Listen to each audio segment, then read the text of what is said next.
નમસ્કાર, હું છું હિના અને આપ જોઈ રહ્યા છો ઇન્ડિયા ન્યૂઝ ગુજરાતનું ખાસ બુલેટિન આપણું સુરત। સમાચારની શરૂઆત કરતા પહેલા એક નજર કરીશું આજની હેડલાઇન્સ પર। હાઈકોર્ટે સવાલ ઉઠાવ્યાના 22 દિવસે સુરત મ્યુનિસિપલ કમિશનરની બદલી। એમ નાગરાજનને સમગ્ર શિક્ષા અભિયાનના સ્ટેટ પ્રોજેક્ટ ડિરેક્ટર બનાવ્યા। કલેક્ટર તેજસ પરમારને વધારાનો ચાર્જ। तिरंगाना रंगे रंगायु सूरतनो टेक्सटाइल हब। सूरतथी वर्षे 2 करोड़ सुधी तिरंगानी सप्लाय। तिरंगाना वेपारथी 60 करोड़ सुधीनो वेपार। काश्मीरथी कन्याकुमारी सुधी पहोंचे छे सूरतना तिरंगा।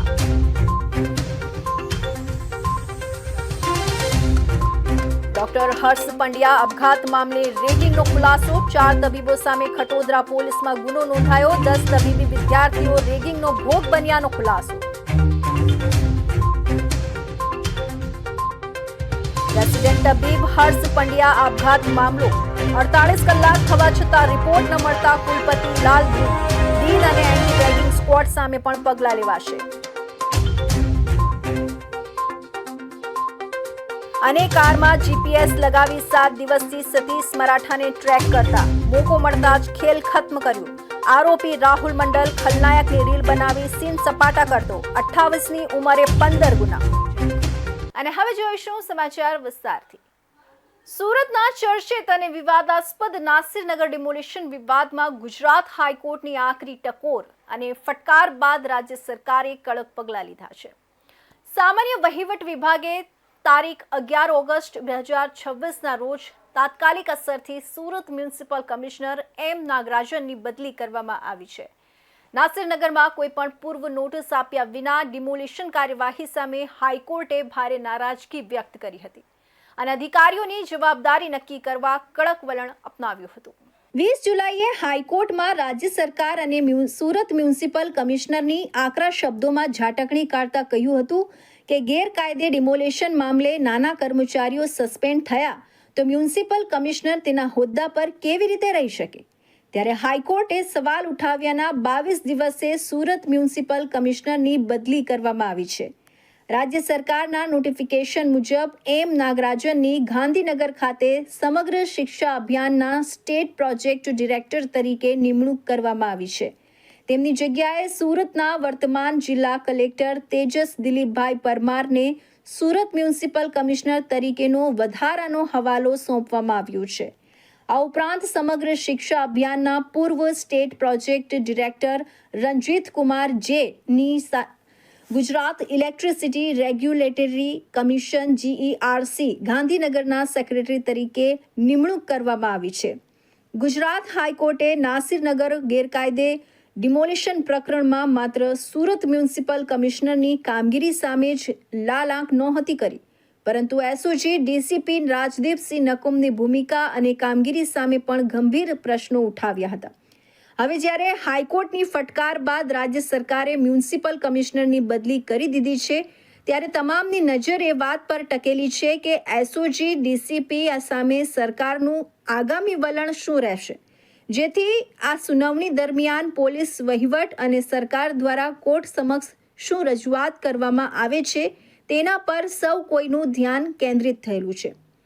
ખાસ કરીને 14 ઓગસ્ટના રોજ નાસિરનગર ડિમોલિશન કેસમાં હાઈકોર્ટમાં ફરી મહત્વની સુનાવણી હાથ ધરાનાર છે। 3 દિવસ પહેલા સરકાર દ્વારા મ્યુનિસિપલ કમિશનરની બદલી કરાઈ છે।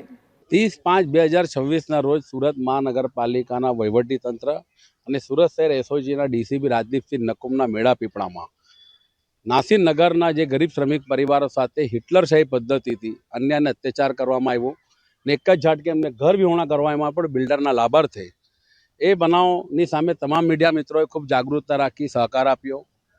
સુરત શહેર કોંગ્રેસ એના માટે આંદોલન કરતી હતી અને અસરગ્રસ્તોને લઈને કોંગ્રેસના આગેવાનો જ્યારે નામદાર હાઈકોર્ટ સમક્ષ ગયા તો હાઈકોર્ટનું રૂખ પહેલાંથી જ અસરગ્રસ્તો પ્રત્યે હતું, માનવતા પ્રત્યે હતું, ખૂબ આવકાર્ય છે।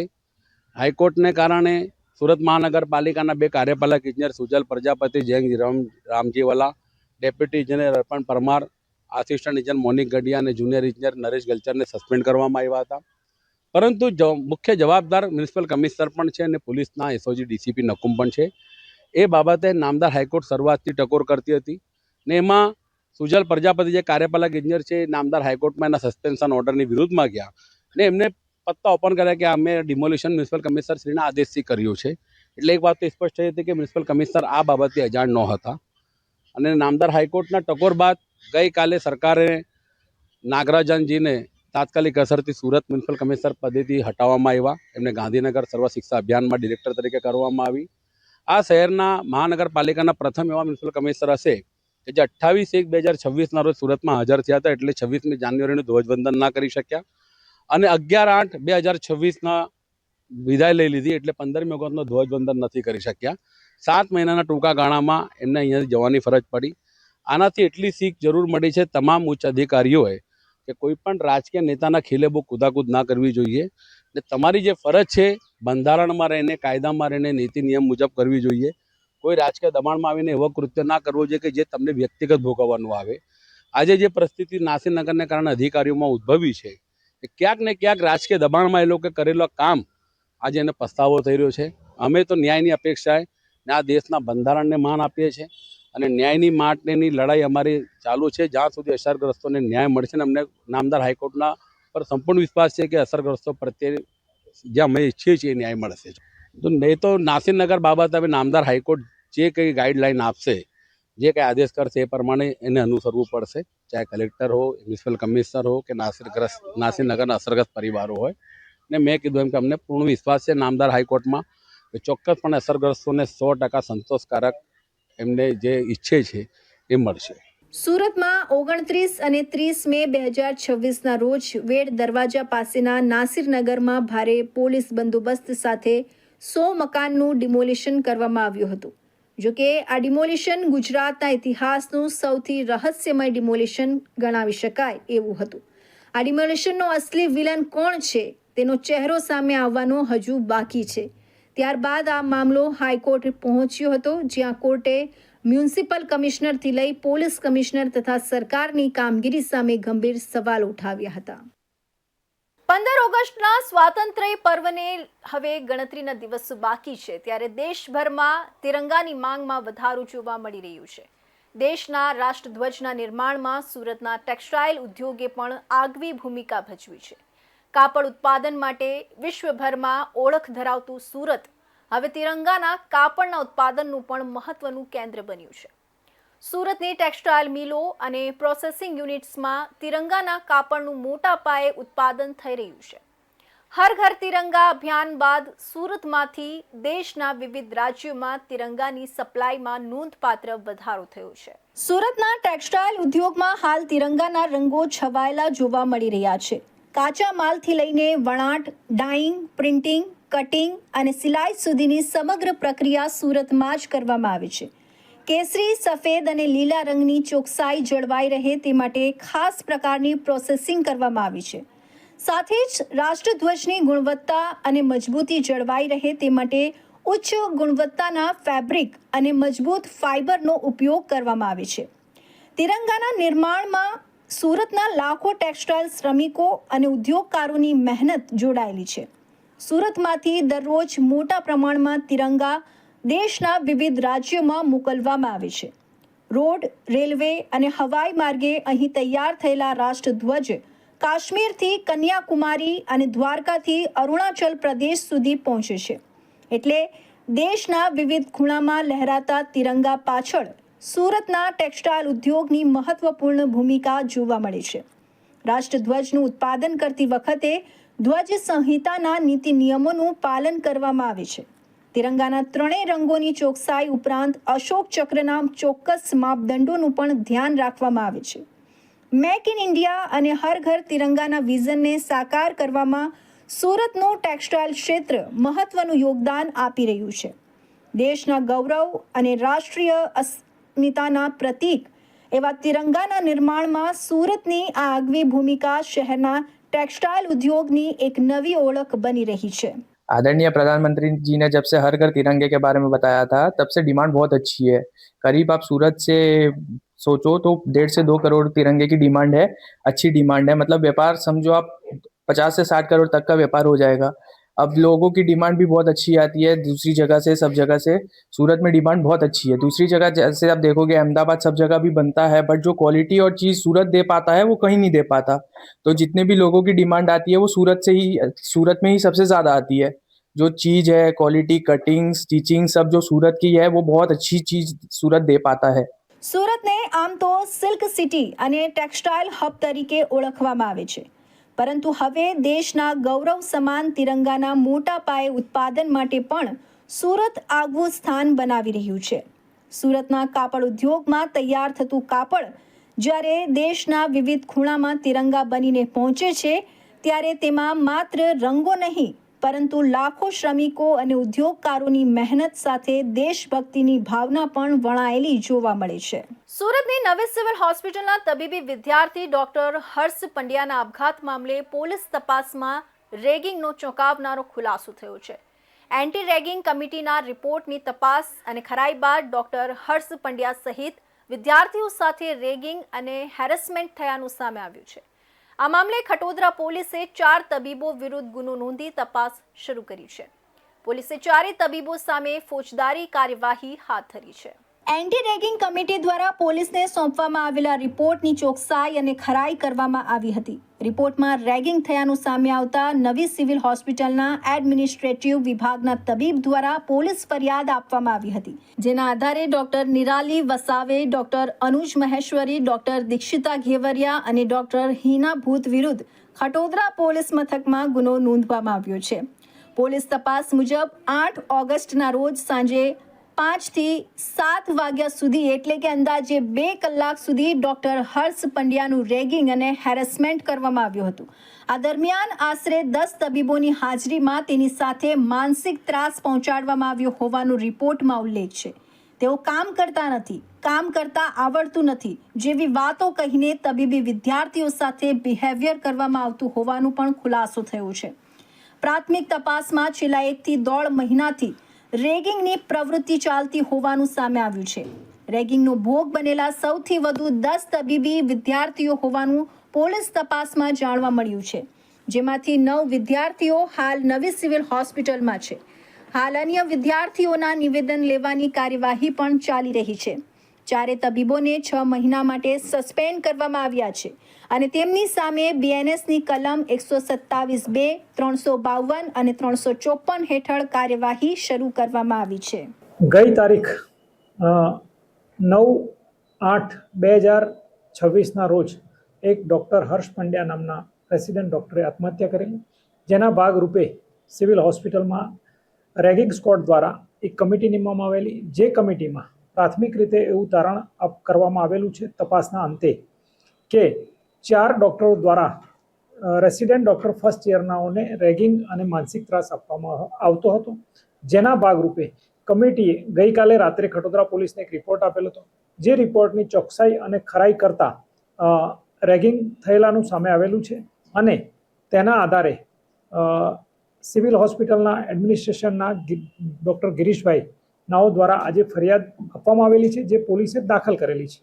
ફરિયાદના મૂળ તત્વોમાં 4 ડૉક્ટરો છે, જેમનું નામ છે ડૉક્ટર વસાવે નિરાલીબેન, ડૉક્ટર અનુજ મહેશ્વરી, ડૉક્ટર ગેવરિયા દિશિતાબેન અને ડૉક્ટર ભૂત હિનાબેન નાઓ દ્વારા ગઈ તારીખ 8/8/26ના કોઈ પણ સમય પહેલાં સિરોલોજી લેબમાં 10 વિદ્યાર્થીઓને બોલાવીને સાંજના ભાગે 5 વાગ્યાથી 7 વાગ્યા સુધી હેરેસમેન્ટ અને એબ્યુઝ કરવામાં આવેલા હતા, જેના કારણે વિદ્યાર્થીઓને એક પ્રકારનો માનસિક તણાવ અને ત્રાસ રહેતો હતો. જે પ્રાથમિક રિપોર્ટ આધારે ખટોદરા પોલીસ સ્ટેશનમાં આવી ગિરીશભાઈ એ ફરિયાદ નોંધાવેલી છે, જેની ફરિયાદ આજરોજ કલાક 16:30 વાગે દાખલ કરવામાં આવેલ છે અને આગળની કાયદેસરની કાર્યવાહી કરવામાં આવનાર છે. સુરતની નવી સિવિલ હોસ્પિટલમાં રેસિડેન્ટ તબીબ હર્ષ પંડ્યાના આપઘાત મામલે વીર નર્મદ દક્ષિણ ગુજરાત યુનિવર્સિટીના વાઇસ ચાન્સલર ડોક્ટર કિશોરસિંહ ચાવડાએ ભારે નારાજગી વ્યક્ત કરી છે. નિયમ મુજબ ઘટનાના 48 કલાકની અંદર ડીન ડોક્ટર જયેશ બ્રહ્મભટ્ટ દ્વારા તપાસ અહેવાલ કુલપતિને સોંપવાનો હોય છે, પરંતુ હજુ સુધી આ રિપોર્ટ યુનિવર્સિટીને મળ્યો નથી. વાઇસ ચાન્સેલરે સ્પષ્ટ કર્યું કે દેશના હોનહાર તબીબને ગુમાવવાનું યુનિવર્સિટી પરિવારને ઊંડું દુઃખ છે. વહીવટીતંત્ર દ્વારા રિપોર્ટ આપવામાં થયેલા વિલંબ અંગે તાકીદે આદેશો જારી કરવામાં આવ્યા છે અને સંપૂર્ણ રિપોર્ટ રજૂ કરવા જણાવ્યું છે. આ સમગ્ર દુર્ઘટનામાં એન્ટી રેગિંગ સ્ક્વોડની પણ ઘોર બેદરકારી સામે આવી છે, કારણ કે નિયમ મુજબ દર અઠવાડિયે રિવ્યૂ બેઠક યોજવાની હોય છે. જો સમયસર રિવ્યૂ થયું હોત તો આવી ઘટના અટકી શકી હોત. આ મામલે ડીન વિરુદ્ધ પણ કડક પગલાં લેવાય તેવી પૂરેપૂરી શક્યતા સેવાઈ રહી છે. વાઇસ ચાન્સેલરે જણાવ્યું હતું કે કમિટીનો રિપોર્ટ આવ્યા બાદ રેસિડેન્ટ ડોક્ટર હોય, શિક્ષક હોય, હોસ્ટેલ તંત્ર હોય કે વહીવટી અધિકારી હોય, જે કોઈ પણ આ દુર્ઘટના માટે જવાબદાર કે પ્રેરણા આપનાર જણાશે તેની સામે દાખલારૂપ અને ઉદાહરણ રૂપ કડક શિક્ષાત્મક કાર્યવાહી કરવામાં આવશે. ભવિષ્યમાં આવી અપ્રિય અને દુઃખદ ઘટનાઓ ન બને તે માટે યુનિવર્સિટી સંલગ્ન તમામ કોલેજો અને ડિપાર્ટમેન્ટ્સ માટે મહત્વના નિર્દેશો જારી કરાયા છે. હવેથી તમામ જગ્યાએ મેન્ટર અને મેન્ટી યોજનાનો ફરજિયાત અમલ કરાવવામાં આવશે, જેથી પ્રત્યેક વિદ્યાર્થી કોઈ પણ ક્ષણે પોતાના શિક્ષકનો સંપર્ક કરી શકે અને પોતાની મનની વ્યથા કે સમસ્યા રજૂ કરી શકે. આ ઉપરાંત વિદ્યાર્થીઓમાં જાગૃતિ લાવવા માટે અવેરનેસ કાર્યક્રમોનું આયોજન કરવાની પણ કડક સૂચના આપવામાં આવી છે, જેથી રેગિંગ જેવી પ્રવૃત્તિઓ પર સંપૂર્ણપણે લગામ લગાવી શકાય. આવું ન જ ચલાવી લેવાય, કારણ કે આ દુર્ભાગ્ય ઘટના એટલે કે ભારત રાષ્ટ્રનો હોનહાર તબીબ જ્યારે ગુમાવ્યો છે ત્યારે યુનિવર્સિટી પરિવારને ચોક્કસ એનું દુઃખ છે. પણ આવા પ્રકારની ઘટના માટે અમે ગવર્મેન્ટ મેડિકલ કોલેજ પાસેથી સંપૂર્ણપણે ઘટનાક્રમ પહેલા, ઘટનાક્રમ પછી જે પગલાઓ લીધા છે એના સંદર્ભમાં પ્રાથમિક અહેવાલ અમે માગ્યો છે કે જેથી આગળની કાર્યવાહી કરવા માટે અમને પણ સરળ રહે. શું નોટિસ આપવાનું કારણ છે? નોટિસ આપવા પાછળનું કારણ એ છે કે અમારે પણ અમારા રાજ્ય સરકાર, ભારત સરકાર અને જે અમારા અધિકાર મંડળો છે તેને સ્પષ્ટ માહિતીઓ આપવાની હોય છે. સંદર્ભમાં વિગતવાર અહેવાલ અમે એમની પાસે માંગવામાં આવ્યો છે. તો સાહેબ કેટલી બેદરકારી, કોની બેદરકારી? આ અહેવાલ આપવાની બાબતમાં સંપૂર્ણ બેદરકારી જે છે એ એના સરકારી મેડિકલ કોલેજના વહીવટી તંત્રની છે. હાલમાં લેવાયેલા પગલાં કે સજા ઓછી હોવાનો પરિવાર દ્વારા આક્ષેપ કરવામાં આવ્યો છે. આ અંગે વાઇસ ચાન્સેલરે ઉમેર્યું હતું કે યુનિવર્સિટી તંત્ર પીડિત પરિવારની લાગણીઓ અને દુઃખ સાથે સંપૂર્ણપણે જોડાયેલું છે. તો હવે સમય છે એક વિરામનો.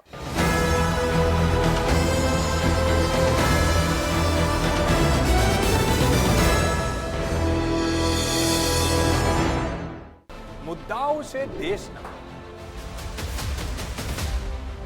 પેનલ પર થશે ચર્ચા, વાતમાં થશે સ્પષ્ટ સંવાદ. અમે લાવીએ છીએ તમારા પ્રશ્નોને મંચ પર.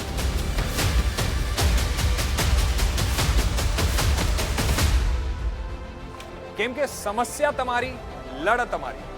જુઓ મારી સાથે ફક્ત इंडिया न्यूज गुजरात पर.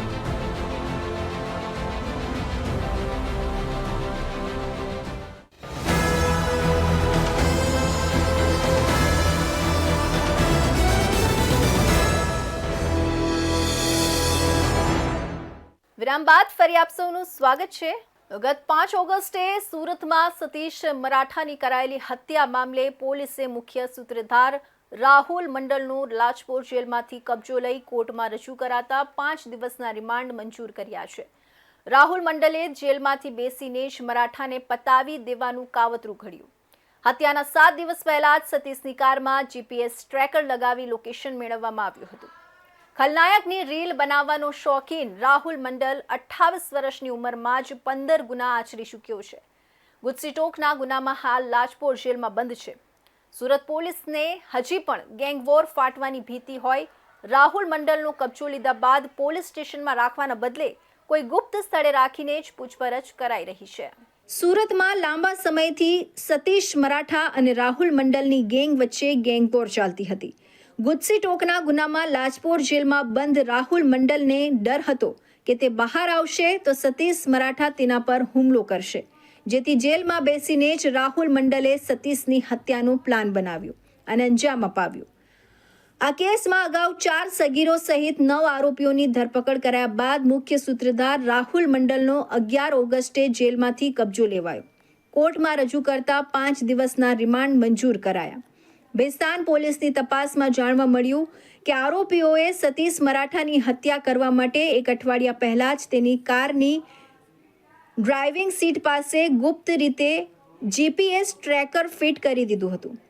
આ ટ્રેકર કોની પાસેથી ખરીદવામાં આવ્યું, કોણે તેને કારમાં સેટ કર્યું અને સતીશનું લાઈવ લોકેશન કોણ જેલ સુધી કે શૂટરો સુધી પહોંચાડતું હતું, તે અંગે પોલીસ હવે રાહુલ મંડલની કડક પૂછપરછ કરી રહી છે. પોતાની અલગ ગેંગ બનાવીને અનેક અપરાધો આચરનાર રાહુલ મંડલ ગુસ્સી ટોકનો પણ કેસ છે. સોશિયલ મીડિયા પર પોતાની ભાઈગીરી અને રોફ બતાવવાનો ભારે શોખીન છે.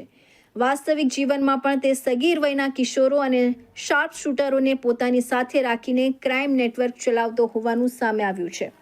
સતીશ મરાઠાની હત્યા બાદ તેના સમર્થકો અને વિરોધી જૂથ વચ્ચે ગેંગવોર ફાટી નીકળે તેવી શક્યતાઓ સેવાઈ રહી છે. સુરક્ષાના કારણોસર રાહુલ મંડલને ભેસ્તાન પોલીસ સ્ટેશનમાં રાખવાના બદલે અન્ય ગુપ્ત સુરક્ષિત સ્થળે ખસેડવામાં આવ્યો છે.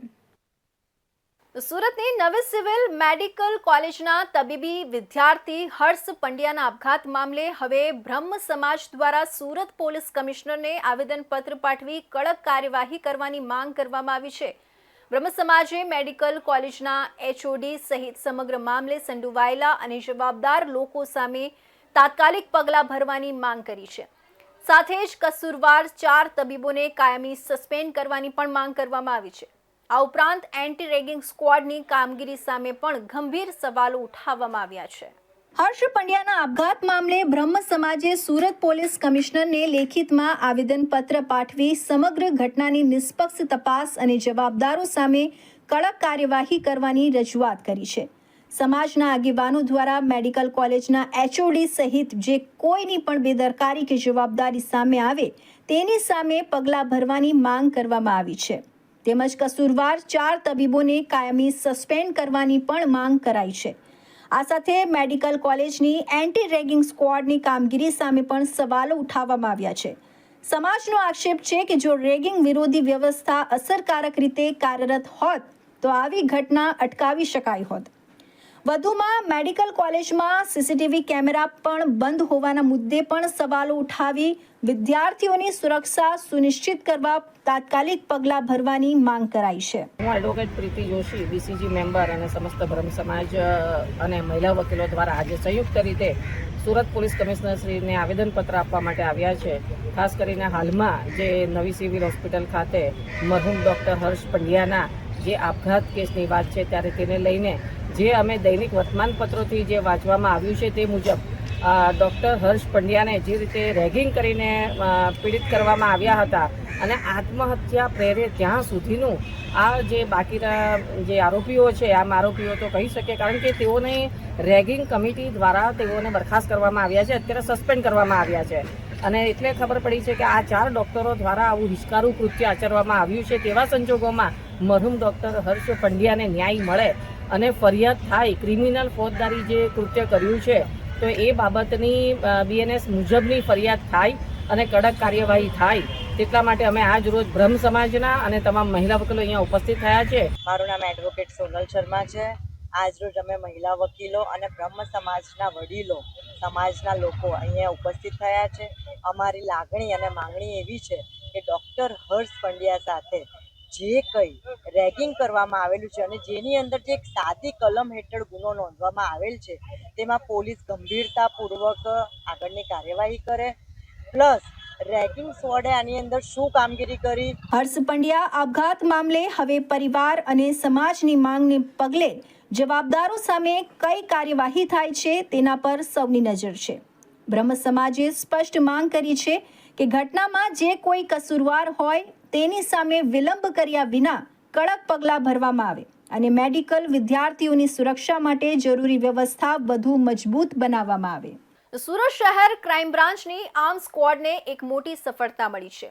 વર્ષ 1998માં સલાબતપુરા પોલીસ સ્ટેશન હદ વિસ્તારમાં આવેલી JJAC ટેક્સટાઇલ માર્કેટની કાપડની દુકાનમાંથી ચોરી કરીને છેલ્લા 28 વર્ષથી પોલીસને ચકમો આપી નાસ્તા ફરતા આરોપી રઘુવીરસિંહ માલસિંહ રાજપૂતને ક્રાઇમ બ્રાન્ચે રાજકોટના નાના મોવા ખાતેથી ઝડપી પાડ્યો છે. ગુનાહિત ભૂતકાળ ધરાવતા આરોપીને કાયદેસરની કાર્યવાહી કરી સલાબતપુરા પોલીસ સ્ટેશનને સોંપવાની તજવીજ હાથ ધરવામાં આવી છે. ઝડપાયેલો આરોપી મૂળ રાજસ્થાનના ચૂરુ જિલ્લાના રતનગઢ તાલુકાના લછડસર ગામનો વતની છે. વર્ષ 1998માં સુરતની કાપડ માર્કેટમાં ચોરીનો ગુનો આચર્યા બાદ તે પોતાની ધરપકડ ટાળવા માટે સતત પોતાના રહેઠાણ અને ઓળખ બદલી રહ્યો હતો. 28 વર્ષ સુધી સતત પોલીસથી બચવા માટે તે અલગ અલગ શહેરોમાં પોતાની ઓળખ છુપાવીને સામાન્ય નોકરીઓ કરતો હતો, જેથી કોઈને તેના ગુનાહિત ભૂતકાળ પર શંકા ન જાય. સુરત શહેર ક્રાઇમ બ્રાન્ચ દ્વારા નાસ્તા પડતા આરોપીઓ પકડવા માટે ડ્રાઈવ આપેલી હતી, જે અનુસંધાને સુરત શહેર ક્રાઇમ બ્રાન્ચની આર્મ્સ એક્ટની સ્કોડના પીએસઆઈ વીએલ ધનગઢને એક માહિતી મળેલ કે સલાબતપુરા પોલીસ સ્ટેશનની અંદર 1998ના સાલમાં જે દાખલ થયેલ ચોરીના આરોપી અત્યારે હાલ રાજકોટ નાના મહુવા ખાતે સિક્યુરિટી ગાર્ડની નોકરી કરે છે. જે અનુસંધાને સુરત શહેરથી રાજકોટ જઈ આરોપી નામ છે રઘુવીરસિંહ માલસિંહ રાજપૂત, જે રહેવાસી છે ચૂરુ રતનગઢ રાજસ્થાનનો, જેને પકડી અને સલાબતપુરા પોલીસ સ્ટેશન ખાતે સોંપવાની તજવીજ કરવામાં આવેલ છે. બનાવ 1998ની સાલનો છે, જેની અંદર આરોપીઓ રઘુવીરની સાથે એના સહ આરોપીઓ બહાદુરસિંહ, સોહનસિંહ અને રેવતસિંહ કરીને ચારેય જણા ભેગા થઈ અને કાપડની દુકાનમાં જ્યાં નોકરી કરતા હતા ત્યાં ચોરી કરેલ છે. અને આજ દિવસ સુધી પોતાની ઓળખ છુપાવવા માટે આરોપી પોતાના વતનથી બહાર પોતાનું નામ બદલી અને અલગ અલગ જગ્યાએ રહેતો હતો. અને આરોપી અમદાવાદની અંદર, મહેસાણા કડીની અંદર અને રાજકોટમાં આરપીજી હોટલ છે નાના મવા ખાતે, ત્યાં સિક્યુરિટી ગાર્ડ તરીકે નોકરી કરતો હતો. જે માહિતી મળતા સુરત ક્રાઇમ બ્રાન્ચની ટીમ ત્યાં જઈ અને આરોપીની ધરપકડ કરેલ છે. આરોપી પોતાનું નામ પોતાના વતનમાં રહેતો નહોતો, પોતાનું નામ બદલી અને અલગ અલગ જગ્યાએ રહેતો હતો. આરોપી અમદાવાદ કલોલ ખાતે વેલ્સપન કંપનીની અંદર